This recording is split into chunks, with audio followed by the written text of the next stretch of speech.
1 year ago, when we had just about no audio control to speak of, I made a list of 15 guns I thought Airsoft was missing. Several months later, a gas gun edition had to be worked on. With these two videos, you commented and suggested hundreds of guns that we should have added to our lists, and we also became target of a reoccurring joke. Yes, I know Tokyo Marui showed off their new AA-12 project. It actually happened just about 2 months after the first countdown was made. But the weird coincidences did not stop there. Soon after the two countdowns had released, Ares released two VZ58s, WE finally released the P90, and now GHK is boldly posting news about making a gas blowback AUG? I took your suggestions, I took your comments into consideration, and I even scoped out comments from all around the web from gun wishers just like you. So get your judgment caps ready, because it's time to check out 5 more airsoft guns we wish existed.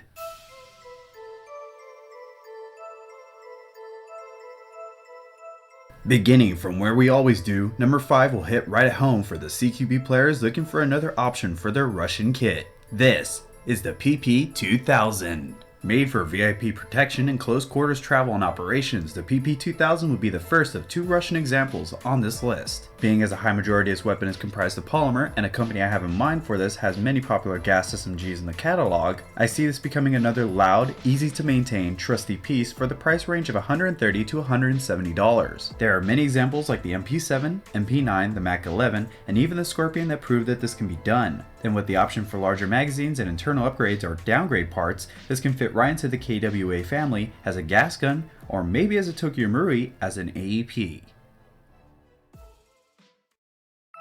At number 4, we have essentially 2 of the same rifle, however one feeds from FAL style magazines while the other takes more common M4 mags. This time for number 4, it's the Kel-Tec RDB and RFB. When it comes to sudden popularity and interest, bullpups have always been a hard hitter, either from players who love the real firearms or from techs that question how they work. For both the RFB and RDB, I see 2 systems that can be built like a brick wall, and possibly take the Tavor's throne as the more popular choice for bullpups. I'd prefer to own the RFB simply as I think playing with larger FAL style magazines would be a bit more fun and unique. However, for Milsim players, I see the M4 compliant RDB as a better choice. These designs I believe have promise, especially as there should be enough room in the handguard to fit a large battery if this is destined to be an AEG. But I don't see this becoming a sub $300 purchase. But as long as it's built to justify the cost, then I don't think many enthusiasts would mind the price tag. Also, for those of you that might not have seen the recent post over the past few months, Mad Bull has released a bit of a spoiler on how far they have come to releasing their KSG to the public. It's actually not looking that bad.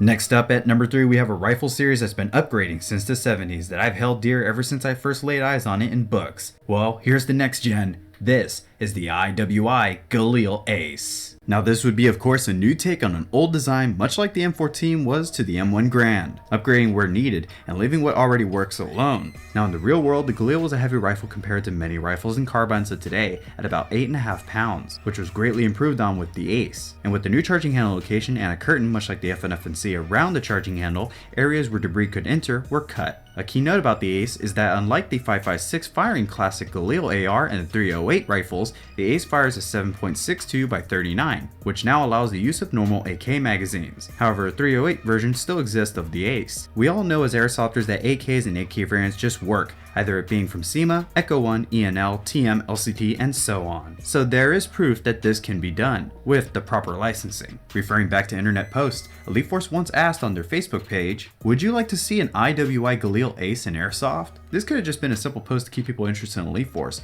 or it could have been the setting of the stage to check the market to see if people are ready for the Galil Ace in Airsoft. But if Elite Force / Umarex is willing to make the Ace come to life in Airsoft, I do hope that they stay true to as much as the body features as they can, unlike how every classic Galil in Airsoft is void of a scope mount slot. But I guess we don't have to worry about that, seeing as the Galil Ace has wrists, and that's not really hard to make. I would also hope that 308 versions would get made somehow, however this is a bit of a pipe dream, as no company as far as I know has made a 308 version of an AK. However, I know I'd pay for a 308 classic Galil in Airsoft form, if given the chance. At number 2, we have a monster of rifles, something I first saw in Vickers Tactical while waiting to take a drug test. This is the Ohio Ordnance HCAR.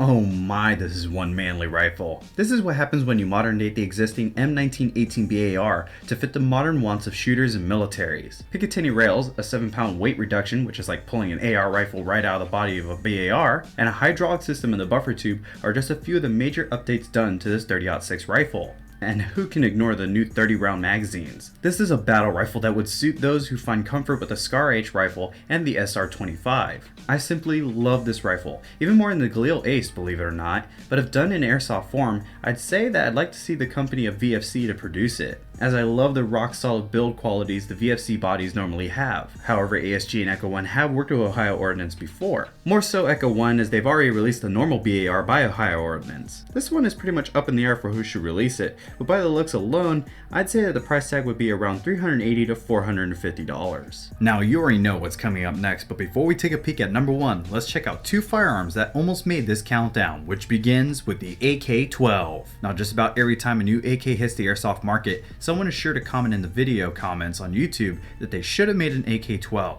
And away from YouTube, the AK-12 has quite a following, and some neat features to support that following, like a 2-round burst mode and a new easy to operate selector switch. This piece didn't make the list, however, due to the fact that it's already been created for the airsoft market, but not to what most airsofters would fall in love with. Yep, his plastic gearbox alone makes me turn away from this well AK, but another company may be close to a breakthrough for the more die-hard players. Next would be my pick for the countdown, which is the Beretta M9A3. This M9 was made to grab a new contract from the US military for the M9 pistol, but it didn't fare so well. But that doesn't mean that it's not a good piece. Besides the color scheme, new slim grips came standard on the A3 and threads at the end of its barrel for suppressor use. In a nutshell, I think Beretta took a good hard look at the FN Herstal FNX45 and made it a body kit for their own pistols. I'm surprised, however, that this wasn't even mentioned once in all the comments and posts I've read, but I just had to squeeze it in to make me 100% satisfied with this countdown. But no one should be satisfied with this show until I present to you what I believe, by what I've seen on the internet, is the most requested gun to be made into an airsoft rifle. This is a rifle that has been hidden from the public by the Russian ministry for most of its life. Only until recent times has it become the subject for video game content